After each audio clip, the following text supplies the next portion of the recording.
Hi everyone, I'm Professor Sir Chris Evans, born in Port Talbot, brought up on the Sandfields estate. When I was about 12, I went to St Joseph's Comprehensive uptown in Port Talbot, and lunchtimes we used to go out and get our chips and sausage and batter from Dalrymple's chip shop and go and eat that in St Mary's churchyard. And there I came across Richard Lewis's grave, you know, along with lots of other young blokes.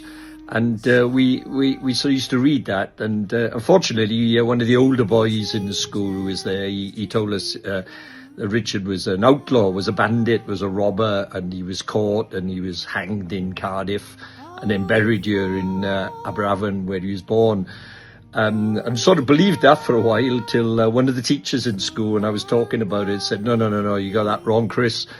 He was actually a very, very nice man, and he was from Port Talbot, and his dad moved to Merthyr. The family went there, and Richard got a job there down in the mines, working really hard, grafting. It was in Merthyr where he was then persuaded to join in what became known as the Merthyr Uprising, where lots of very poor, very hard-working people were essentially just complaining to all the rich buggers who owned everything and supposedly were paying them a pittance, and they were working all hours. They could barely put food on the table to feed the kids. And so, that became this sort of rebellion, this sort of uprising in Merthyr. When I first read the script, Stuart Broad had sent to me for the play they were doing, I just thought it was brilliant. I knew quite a bit about the story then, and I just thought, this whole gross injustice, you talk of iniquity, Richard Lewis lost his life for doing absolutely nothing wrong. Lots of people at the time knew it as well, and people knew he was being set up, and it was political, and he was being used as an example.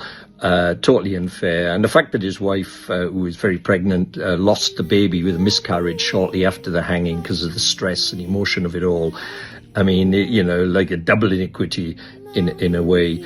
I think it's all unfair. So anyway, I decided to support Stuart for the with his script for the play creation, and went and see it up in Edinburgh, in the Edinburgh Festival, and it was fantastic. I mean, it was the best play by miles. I saw a whole raft of things going on up in Edinburgh. Nothing could hold a candle to Iniquity. It was extremely compelling, and lots of other people I chatted to when I was watching that, Americans and Canadians and Australians who were there watching it, went, wow, what a powerful story.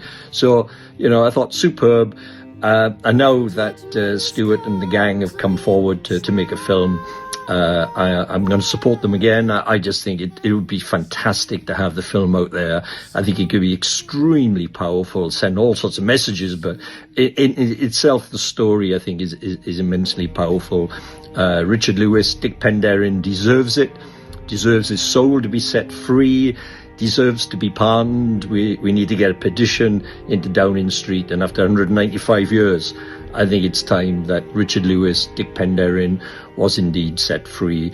And Iniquity, let's get the film done. Let's get the film made. We can do it. We need hundreds of other people, maybe even thousands in Wales, all chuck a few bob in the pot. Thousands of people putting in a few bob, and suddenly you got millions and you make the film, right? Let's get it done. I can't wait. Brilliant. Good luck, Stuart.